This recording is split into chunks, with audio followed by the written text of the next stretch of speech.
Uncle सुट्टा देना एक। अभी देती हूँ। अरे नहीं नहीं, चाय चाहिए चाय। अरे आपको सुट्टा चाहिए या चाय चाहिए बताओ ना।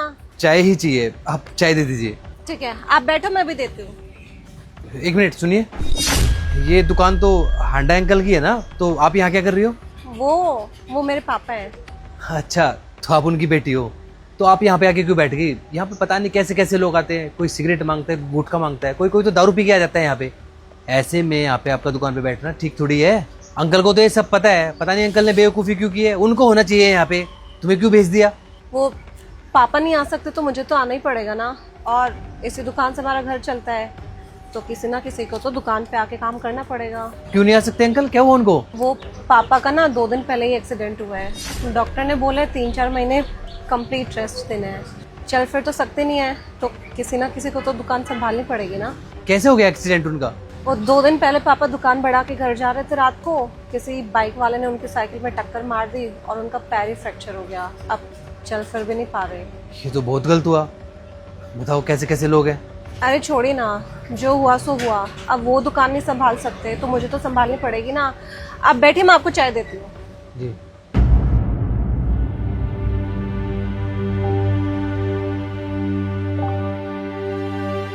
अरे अंडा जी क्या हाल है, कहाँ हो?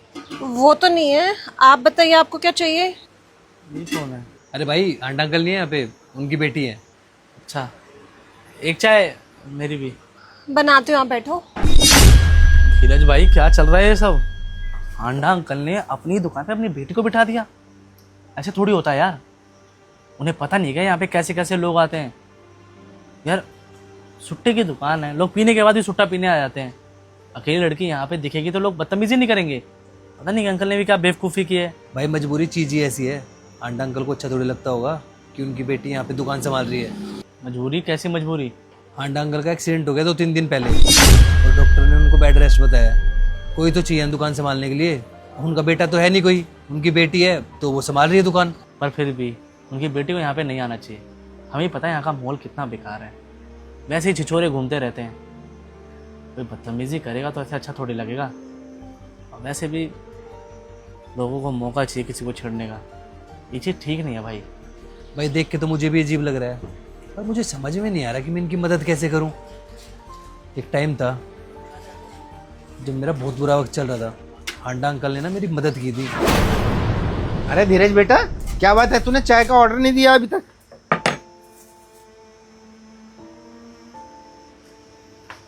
धीरज, क्या बात है, कुछ परेशान है? कुछ नहीं अंकल। अरे कुछ परेशानी है तो बता ना, तू ऐसे मुंह लटका के तो बैठता नहीं है रोज। वो कुछ पैसे की ज़रूरत थी मुझे। मेरी जॉब चली गई है और अभी पता नहीं कब मिलेगी जॉब, और रेंट वेंट भी देना है, घर का खर्चा भी होता है, तो बस इसलिए परेशान हूँ अंकल। कितने पैसे चाहिए तेरे को ये बता। घर के खर्चे के लिए अंकल 10-15 हज़ार रुपये तो चाहिए ही होते हैं। बस इतनी सी बात? मैं दे दूंगा इतने पैसे तो तेरे को। अरे अंकल कैसी बात कर रहे हो, मैं कोई 1000-1500 की बात नहीं कर रहा, 10-15 हज़ार रुपये चाहिए मेरे को। अरे मैं भी तेरे से मजाक नहीं कर रहा हूँ, रोज थोड़े थोड़े पैसे बचाता हूँ मैं कि आड़े वक्त पे काम आएंगे। मेरे पास रखे हैं इतने पैसे, मेरे से तू ले ले, अपना काम चला ले। अरे अंकल आप ये छोटी सी दुकान चलाते हो और आप इतने सारे पैसे मुझे दे दोगे? अरे तो क्या हुआ, मेरे पास पड़े ही तो हैं वो पैसे, किसी काम के तो है नहीं अभी मेरे। तू अगर परेशानी में है तो अभी तू पैसे ले ले, और जब तेरे पास हो तब दे दियो, और नहीं भी होंगे ना तो मत दियो। अरे अंकल नहीं नहीं, रहने दो अंकल। तू ये बता, चाय पिएगा? अरे नहीं, रुक, चाय बनाता हूँ मैं तेरे लिए। अब मुझे लग रहा है बिल्कुल सही वक्त है अंकल की मदद करने का, उनका एहसान उतारने का। भाई ठीक है, अंकल ने तेरी मदद की थी, सबकी मदद की है, लेकिन हम कर भी क्या लेंगे यार। 25,000 रुपये तेरी सैलरी है। इन्हें भी अपना घर चलाने के लिए 10-15 हज़ार रुपये की तो जरूरत पड़ेगी कम से कम। अगर तू 25 में से 15 दे देगा तो तेरे पास क्या बचेगा? भाई 2-3 हज़ार की बात हो तो कोई भी मदद कर दे, ऐसे हम नहीं कर सकते मदद। अकेले की बस की बात नहीं है। भाई मैं अकेला तो नहीं कर पाऊंगा ये सब, अगर तुम लोग साथ दोगे ना तो हो जाएगा। हांडा अंकल ने ना यहाँ पे कोई भी ऐसा बंदा नहीं होगा जिसकी मदद ना की हो। अरे फ्री में राशन तक दिया है लोगों को इन्होंने। क्या अब हमारा कोई फ़र्ज़ नहीं बनता क्या कि कि उनके बुरे वक्त में उनकी मदद करें। यार छुट्टे में उड़ा देते हैं हम 2-3 हज़ार रुपये तो महीने के। अरे नहीं पियेंगे 1-2 महीना तो क्या हो जाएगा। अगर वही पैसा हम सब मिल के इनको दे देंगे ना तो यहाँ पे इनको ऐसे खड़े नहीं होना पड़ेगा। क्या तो तू सही रहा है, मेरी भी मदद की है अंकल ने। भगवान ना करे कि कभी कोई ऐसी अनहोनी हो जाए। हांडा अंकल ना अपने आप को कभी माफ़ नहीं कर पाएंगे। पढ़ने लिखने वाली लड़की है यार, तू देखना इसको यहाँ पे खड़े होना चाहिए क्या। ठीक कह रहा है भाई, हमारे साथ के हम जितने भी 8-10 लोग हैं हम आपस में बात कर लेते हैं, हमारी बात थोड़ी टालेंगे, हमारे दोस्त हैं। 2-3 हज़ार रुपये भी अगर हम सारे मिला देंगे ना तो इन्हें यहाँ पे ऐसे काम करने की जरूरत नहीं पड़ेगी। आज शाम को सबको बुलाते हैं, बैठ के बात करते हैं। ठीक है।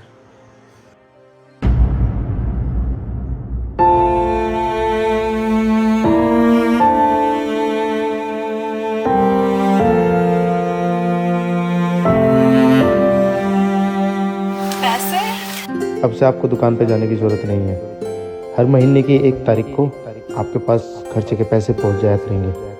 देखिए, आपकी दुकान के आसपास का माहौल बिल्कुल भी ठीक नहीं है और हम नहीं चाहते हैं कि एक अकेली लड़की वहाँ पे खड़ी हो, क्योंकि उसके लिए बिल्कुल भी सेफ नहीं है। और ये पैसे देकर, ये मदद करके हम आपके ऊपर कोई एहसान नहीं कर रहे हैं, बल्कि अंकल ने हमेशा अपने बेटे की तरह हमारा ध्यान रखा है, हमारी मदद की है। अब हमारा समय उनकी मदद करके बेटा होने का फ़र्ज़ निभाने का।